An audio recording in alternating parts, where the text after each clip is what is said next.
What we try and do, well, just very, really simply, is to learn Hashkafa. But Hashkafa is a very, very difficult limit. And essentially, what Hashkafa really means is to answer the following kinds of questions. I mean, it's a big challenge. The questions are, what can we know about the Ribono Shel Olam? Number one, or what is man? What is neshama? What is the tachlis adam? Why did the Ribono Shel Olam make the whole bria for? What is the Torah? What is the Yesod Torah? What is the function for? What is the essential principles of human history? Why is there so much suffering? The halal. I mean, he will even attempt to deal with questions of what happened in World War II. Why a Holocaust? What does this mean from a Hashkafa standpoint? I mean, it's not a zichar, And how does the Ribono Shel Olam, where's the bria leading up to? So these are fundamental questions. They're very difficult questions to answer, but these are fundamental questions that have to just understand. These are the basic questions of the essence of Torah itself. More the questions which are more relevant to straight surface level Torah is what is the meaning of Kriyas HaMesim? What does that mean? People get up and walk again. What is the whole concept there? What is the new Mashiach? Who is the Mashiach? In the sense, not who, but I mean, who? What kind of an individual is he? There are two Mashiachim, Mashiach ben Yosef and Mashiach ben David. What is this? Why two? Why even one? So,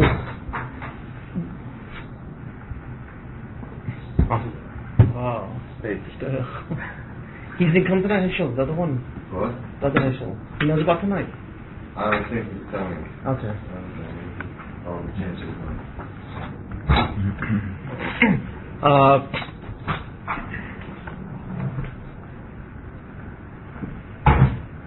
What is the meaning of the Avos?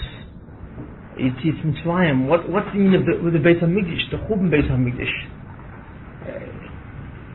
A lot of questions which are very difficult to answer. What is the meaning of Ikras Mashiach? Why is it that the Goyim have such incredible among the Goyim? Why do the Goyim have such incredible Shlita? Why is the whole meaning of Yidden so small today? These are real, these are difficult questions. These are some of the questions we will hope to answer. Over the Shurim. Now, the essential thing about the Shurim is the following: that Hashkafa is normally learned in a very fragmented way. You say a word, you go to Shabbos, the Teish, you say a word, you pull out the Ma'anesh Chochma, a word here, a Sphona here, a Rashi here, a Tlayoka here. It's essentially very fragmented. It means each postik is its own essentially world. It's like Tillim. If you ever look at Tillim, each postik is a universe unto itself, and each pirush is a different pirush in each postik. That's essentially the way Torah is learned. And even when people do sometimes try and organize Torah in a more systematic fashion, they learn a whole Inyan. But what we want to understand is something from a whole overview. We maintain, now when I mean essentially from the Ramchal, one of our primary sources is Moshe Chaim Luzzatto. We use many sources. Our primary source is Moshe Chaim Luzzatto, but we also sometimes talk about Ma'alal, we use Midrashim, Rishonim, and Galata, and so on. We put them all in. But we're not designed to put a challenge. What we want to understand is, what are the fundamental principles which govern reality and human history? Is such a thing possible? And we say there is, and there's no question. The Ribono Shel Olam works bedin in a certain way where there's a systematic organization. Everything has a reason and a cheshbon, and everything is interconnected. So what we're really trying to do is to understand the scope of it in a very connected framework. And that's more or less what we're doing up to now. We've covered, about 5-6 weeks already, and as people know who's attended this year 6, every week in some way is plugged into the week before to some extent. Just to review what we spoke a little about last week, to make it a little more comprehensible, we spoke last week about this one essential problem. We all know that, the whole topic of the Yid is to go to Olam Haba, to be Kohen Chelik in Olam Haba. And we all know that in order to be Kohen Chelik in Olam Haba, you have to work very hard in Olam Hazeh. Essentially, either work or something goes on Olam Hazeh at a very difficult level. Why? Well, what is all this for? So that we should appreciate Olam Haba. That would seem. If you work for something, you appreciate it. But the question was, the Ribono Shel Olam created this very concept in the Bria. The Baruch Hashem is the one who created the principle that if you work for something, you appreciate it. He didn't have to create that principle at all. If the Baruch Hashem essentially wants to give us Elam Haba, which is his central kavanah, the central kavanah of the Baruch Hashem is what we said last week, the week before, is that he wants to be mative. He wants to give a hatava to that which is zulosai, that which is away from him or outside of him, and so on. And I mean, let him just give a hatava. Let him, as soon as the world was created, let him create what's called Elam Haba. And that's, it's an Elam Hatava, it's an Elam of Eden, an Elam of Simcha, Hana, so on. And let him take Neshamas, which he creates, and put them there, and fine, that's the end of it, And we'll all go off and Eitzach and Tzachim. So what we said last week was the problem there was something called Nam de Ksufa. The chson of Nam de Ksufa. Nam de Ksufa is a situation where if a person is given something for free, without working for it, he cannot take it with full heart. After a while he will begin to reject it. Or more fundamentally, he will begin to experience a certain degree of pain as he experiences a certain degree of pleasure. That's what Nam Ksufa means. And Nam means bread, lechem, Ksufa means busha. And the Zohar used the Lashon, it means lechem shel busha. What it means is if you go to an ani, and you give him something, give him his hand an ani, he takes, he needs it, and there's a certain simcha that he has something, he's inspired. Keep on giving him something after a while, like, everyone knows that an ani choshev kameis, and so on. Because an ani cannot really have self-respect. Self-respect is something which is implanted in each individual. In order to have self-respect, what a person knows that he has to achieve, he has to work for something to achieve it. He's earned it. So this essentially is a concept what the Baruch Hashem gave. He wants man to earn Olam Haba, b'schus, b'shtadlus. So when he gives the Olam Haba, the person, the neshama, is not embarrassed by it. And we said fundamentally last week that the problem was that the Baruch Hashem wants to be mative, and since the Baruch Hashem is perfect, he's shalom, whatever he does is b'shleimus. So he wants to be mative perfectly. To be mative perfectly means that the recipient, the makabel, the one who receives the hatava, does it with the absolute simcha. There's no regrets, there's no regret, and there's no halata or whatever, you know what I mean? No, if he gives he creates the neshama, and he puts the neshama in Olam Haba, and he gives the neshama hatava, right? And the neshama begins to, like, I feel uncomfortable, I like what I'm getting, but I feel very uncomfortable. That's not hatava b'shleimus. I mean, there's something wrong in hatava, you see. So therefore, what the Baruch Hashem did was he created something called Olam Hazeh. There has to be a zman for Gmul, which is reward, that's Olam Haba, and a zman for Hishtadlus, where you have to earn that, and that's called Olam Hazeh. And that's why these two were created. And at that point, the concept of din entered the world, or mishpat. Mishpat simply means, if you want to get this, you must do this. Mishpat is a concept of equality, you see. This earns that. A equals B. And you cannot defy Mishpat.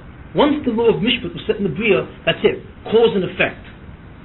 Cause and effect entered the world when Mishpat entered the world. Before then there was no cause and effect as such. Yeah. Just a question. Sure. If a 3-year-old or a 10-year-old and 19-year-old that passes away from Olam Hazeh, so what was his objective? He never even has a chance to get to earn whatever. So what's the side shot in that? Well, you're about 4 about 2 shum ahead. No, that's a fundamental question. That is because the world runs on another midah, which has nothing to do with mishpat. It's a different midah entirely. And I would think next week we will cover that midah. But he's such a person. So I guess I don't have anywhere. Yes, he is. He can be. Sure, he can be that one, but he has to be created through a different way. Let's see, through different methods.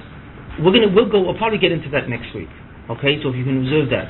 Obviously, that's a very complex question. Right. And essentially, what you're asking is saying, what happens to all these people? You're beginning to ask on all the exceptions and so on in the Bria. You cannot understand an exception until you first understand the rule. That's what it is. The rule is fundamentally that the world was created according to din. Din is sacrosanct. You have no hasoga how vital and how critical din is. Because, you see, everyone thinks that din is a high, but you must remember that the only way the hatava can come into the Bria is through din. Why? Because what am I saying here? Because if a man does not earn what he's keeping, he's going to suffer the problem of the Ham Ksufa. then there will be a chesron in the hatava that the Rebbeinu Shem wants to give. He's not doing a b'shleimus. You see what I'm saying? It runs right back to the Rebbeinu Shem himself. You see, the Rebbeinu Shem implanted din so that he could be made to b'shleimus. Everyone thinks that din is a terrible thing. You see, din is the din is the way that hatava enters into the bria through din. It's the only medium which you can enter. Din is totally at the service of toiv. You see what I'm saying? Because without it, no one could be zerchet to Olam Haba. You see the point? So therefore you have to begin looking at din in a different oifen. I mean, from a certain standpoint. You see. Is this concept clear, basically? Yeah. The negative aspect of Muhammad where did that come from? Okay. It's a shortcoming in some... It's a critical problem, because we say, my God, the whole Olam Haba rests on din, and the whole din rests on Nam Ksufa. So get rid of Nam Ksufa, you don't need din, you don't need Olam Haba, and give everyone Olam Haba, and that's the end of it. You know? Now, as you can see, that's a very, very deep question, because you're going right back to the Rebbeinu Shem himself, right up to him, you know? Because we're before Olam Haba now, we're before din. We're up to the Nam Ksufa, which is the beginning of all creation. And we're saying, why? You see, it's a very difficult question to answer. But you see the chain. But it's very critical to realize this chain. This chain is extremely vital. You see, din serves hatava. It's as simple as that. Without din, there cannot be hatava b'shleimus. Because the neshama will be in Gan Eden through matana, b'chinam. And it is against the grain of the neshama. It cannot sustain that kind of hatara. Now the question is, why can't it sustain that kind of hatara? That's what you're essentially asking. Nam Netzuf is a problem with the neshama. It's not a problem with the Rebbeinu Shalom. The Rebbeinu Shalom is a mative. He's a noisin. He gives, so there's no problem. It's the inability of the neshama to receive. So it's a problem in the makabel. Okay. Now why is the problem? Where does it stem from? This kind of thing. Okay, I'm just going to review a little bit from last week without going into too much. I assume. How much you want me to review? A lot, or little? You know. Well, how extensive to review? I have to review to some degree, but you want me a more extensive view or moderately? Just one more question. Yeah. Because the Reinstein, when the Welt of the Schatten, he did have the motion was to have people. I mean, it was supposed to be a gay Olam Haba until the Chet of the Medicine. It was going to be that way. Right? What way? It was going to be the Hatava, just like everything good, like an Olam of just. Until what do you mean until Adam Rishon? Until the Chet. And then what happens? Change his mind? No, that's when they said that man is going to have to work for everything. Yeah. No, in Olam Haba. What was Adam Rishon doing in the garden before the Chet? What was he doing? Yeah. It wasn't just the neshama. No, Well, he was a goof. He was a person. What was he doing? What was he doing in Gan Eden? What was his central task? Why was Adam put in Gan Eden? What was the whole tachlis of Adam Rishon? Very simply, that's something we're going to go into later on. Who and what he was is the critical aspect of the entire Bria. But what did the Rebbeinu Shem tell him? What would the Rebbeinu Shem want from Adam Rishon? The world. What's that? No. What was the thing that the Rebbeinu Shem was concerned with? When Adam Rishon did the Chet, why was the Rebbeinu Shem furious for? Because what is the Chet? Well, those is one test. The test was in the slave. Umenaitat lois techelu, umenaitat das, lois tegru, lois techelu. Right? That's an Estoyan. Right? Right? That's an Estoyan. That's the avodah. That's what you got. That is what you got to do. If Adam Rishon had passed that Estoyan, he would have walked into Olam Haba. He failed in Estoyan. He failed to earn Olam Haba b'schus. So he didn't repair another Ksuba. Yeah, failed to repair another. Is that one Estoyan equal to everything that we have today?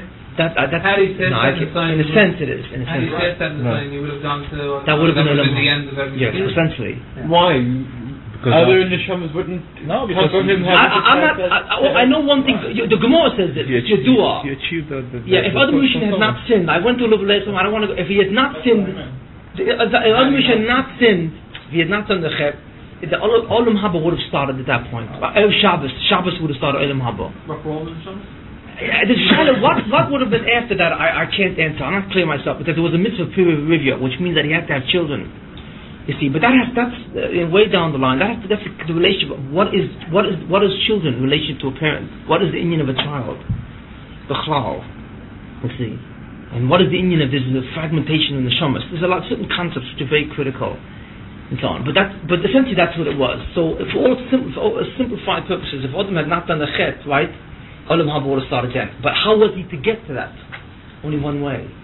Only one way. By passing in the sign. And the reason why he didn't get there, because he failed in sign.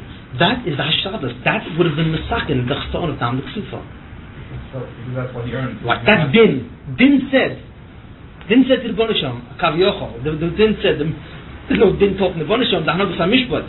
But when the Bonisham decided to give Hatova through Schus, or through when he decided Schus, because he had the Masak in the Chasson of Nam Tzufa, Din was created. And that's called the Hanagas HaMishpat. Hanagas HaMishpat means, it's a Hanhoga, it's a way of behavior, it's a rule, or it's a process. Hanagas HaMishpat, and this is an important term to remember, Hanagas HaMishpat refers to all those activities which emanates from the Bonisham, which he does in order to accomplish the task or to fulfill the objective of being Masak in Nam Ksufa. That's all it is. Everything which is done in order to fulfill that objective is done through the Hanagas HaMishpat.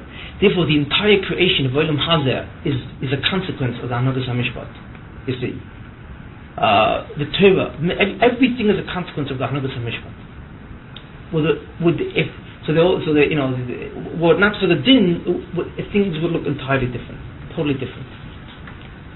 Now, Olam Haba is, as we know it, is a consequence of the Hanagas HaMishpat. However, the essence of Hatova is not. The essence of Hatova comes out of the Bonishim's Rotzon Lehetiv. So we call that, there's no name for it, but I call it the Hanagas Hatova. The Hanagas Hatova is simply the desire of the Bonishim to be mative. Therefore, all those activities in which he performs in order to achieve that objective is called the Hanagas Hatova. So the creation of the Hatova and the creation of the Neshama has nothing to do with Din. That has to do with his desire Lehetiv. You see what I'm saying? You don't find any terminology in I any never find a Torah. terminology for that. I call it just because it's called Chesed really, but it's not true. It's Chesed, but it's not but true Chesed. The Hanagas Hatova was the first Hanhoga that emanates in the Bnei Shalom. As I explained many times, we cannot understand the Bnei Shalom as he is. It is not subject to understanding, and there's tapes on that will explain why. I'm not going to go into that. We went into the whole thing of what we can understand from the Bnei Shalom, and so on. So we don't. All we know is his rotzen, that which he wants to do. And the first rotzen that he had, which is clear to us, is a rotzen lehetiv. That's it. Now, the rotzen lehetiv needs two things. It needs a recipient of the Hatava, Neshama, and it needs a matzav of Hatava, which is Olam Ha'idun, Olam Ha, right? And that's it. That's all it needed. Those two, the creation of those two items are a result of the Hanagas Hatava. They have nothing to do with Din. Once the Neshama was created in such a way where it could not be makabel such a thing, right? Then Din was created. Then Hanagas HaMishpat came down. So what happens? The Hanagas Hatava merged with the Hanagas HaMishpat, and Hatava could now only be accomplished through Mishpat. See, that's what it is. But Mishpat, you have to remember one thing: the Hanagas HaMishpat, which is the Midas HaDin, Midas HaDin is more restrictive. Hanagas HaMishpat is a much wider term. The Hanagas HaMishpat, you must remember, its panemius is the Hanagas HaTava. The heart of the Hanagas HaMishpat is Toiv. Do you understand? Most people think Midas HaDin is some, here it comes, some terrible takola that's about to come out. But it's not. The result, yeah. The result, but what the neshama, the panemius of the Hanagas HaMishpat is the Hanagas HaTava itself. The chitzon is the Hanagas HaMishpat. And it's very important to realize that. You see. Now the problem that we came on last week, which we're going to share this week, basically, is why do we have the Indian of Nam Ksufa? You see, that's the question.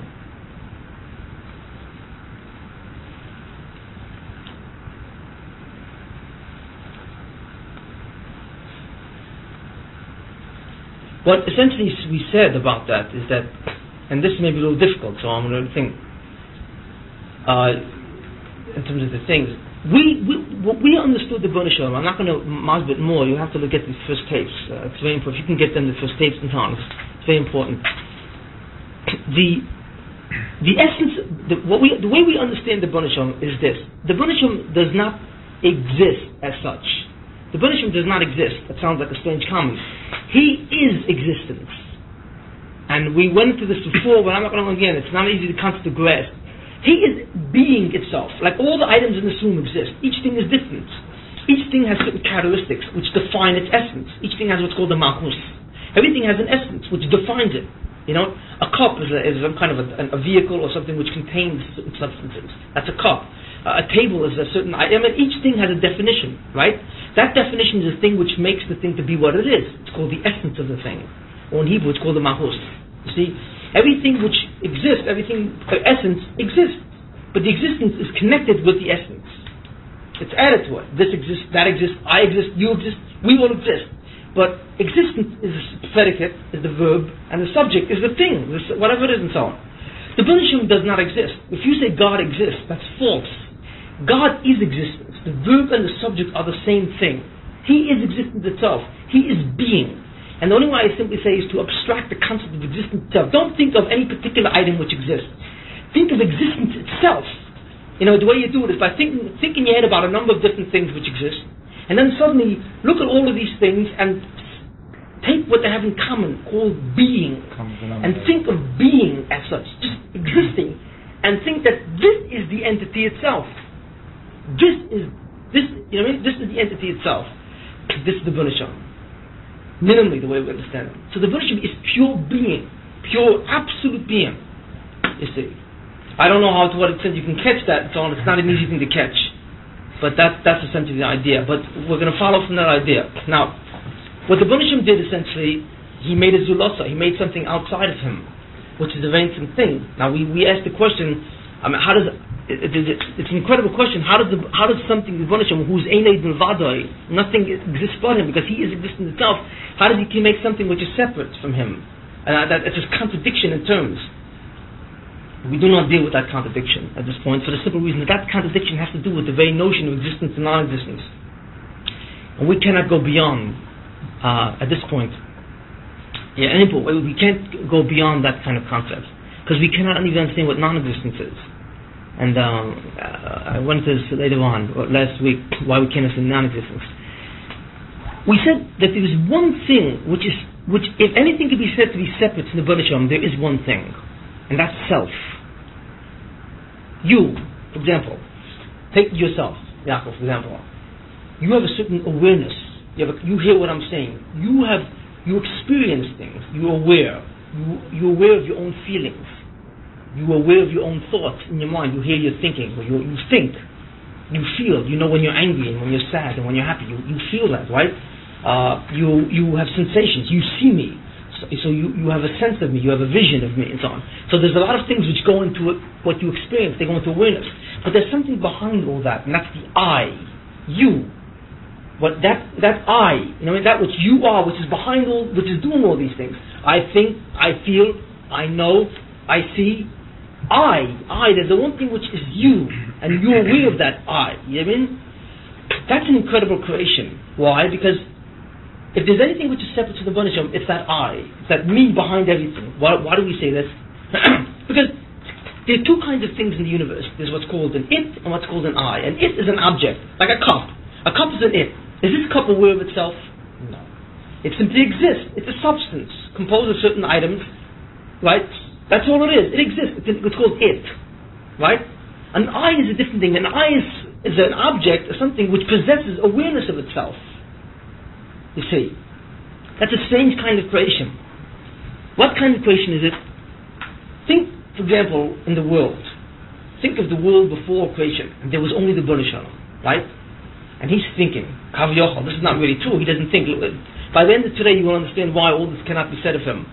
And you'll answer your question. But anyway, he's thinking. He says, I want to make a zulasa. I want to make something which is outside of me, which I can be native. So he's saying, okay, I want to make something separate. What can I make separate?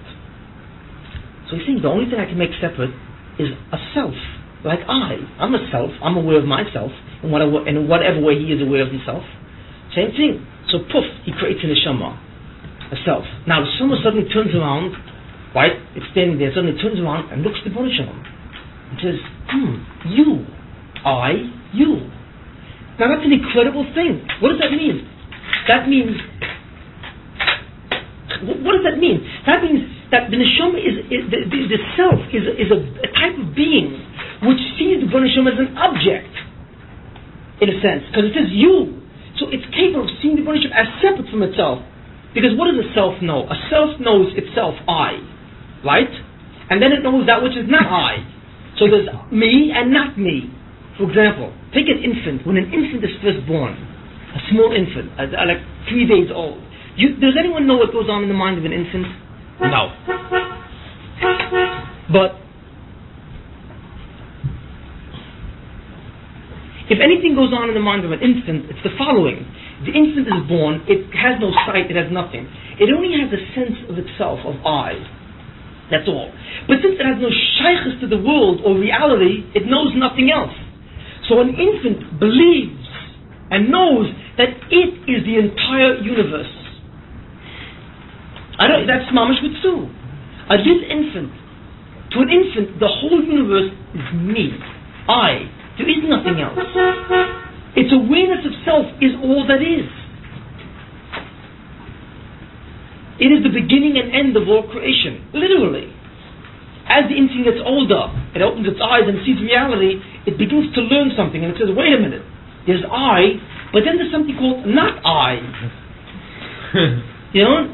And even when the infant feels its body, like at first an infant doesn't even know it has a body, because the body's not part of the self.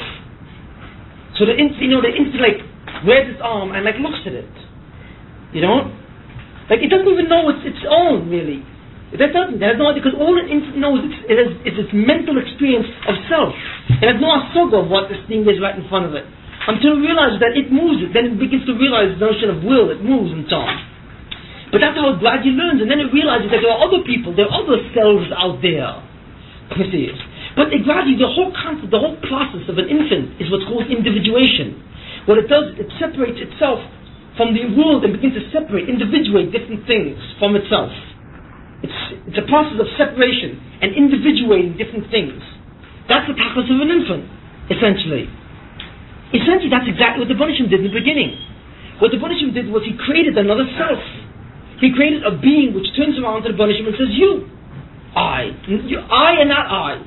That means that being, in a certain sense, is separate from the Banishim. To the ability, to the proportions, of the extent that it's able to turn to the Banishim and say, you, to that extent it's separate. You see, because it says not me, it separates the me from the not me.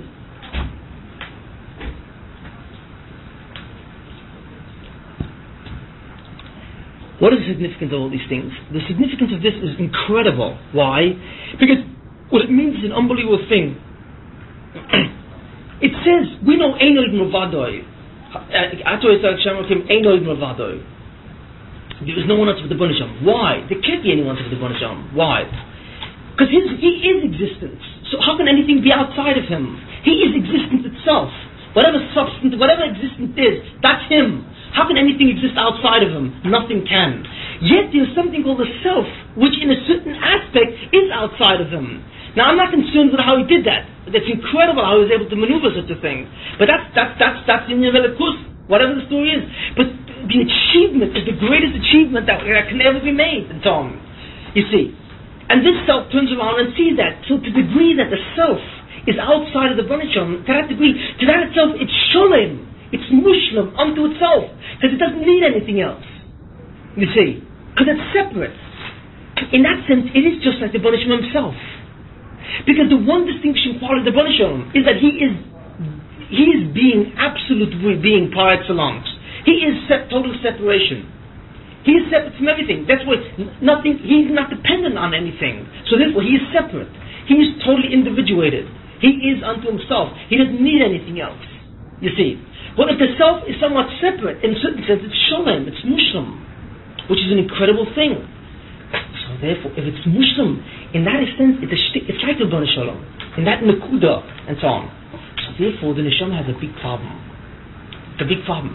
Because the truth of the matter is, the neshama is not God. So therefore, it did not exist before the Banishim created it. The Banishim created the neshama and gave it existence. Right? That existence that it has is an it. It's an it. Because an it is something which is made, it possesses existence. But at the same time, that it possesses an I, you see. So in one sense, it's an it possesses existence, and it's totally non-separated. And in another sense, it's an I, you see, and it is separated. So the neshama is a being which has separation and non-separation in the same being at the same time. How is that possible? I do not know. That is the second critical contradiction. But that's what it is. Again, you the same thing. The neshama didn't always exist. It was created by the Bnei Shalom. And when the Bnei Shalom made it, it was. Well, if the neshama was created by the Bnei Shalom, it means that it possesses existence. Right? It possesses it. As such, it's not separate from the Bnei Shalom. It needs him totally. But the I, or the self part of the neshama, that capacity of self, is separate. So the neshama is a being which is composed of two opposite things. An it and an I, merged together. You see what I'm saying? This, therefore, is the problem. The it part says, give me. And the I part says, I don't need. The it says, I need. I need because I must. Why? Because I need the Bnei Shalom for my kiyum. I need the whole thing. The I says, to a certain sense, I don't need because I have a certain shlemus. It's these two things merging together which produce the difficulty of non-Ksufah.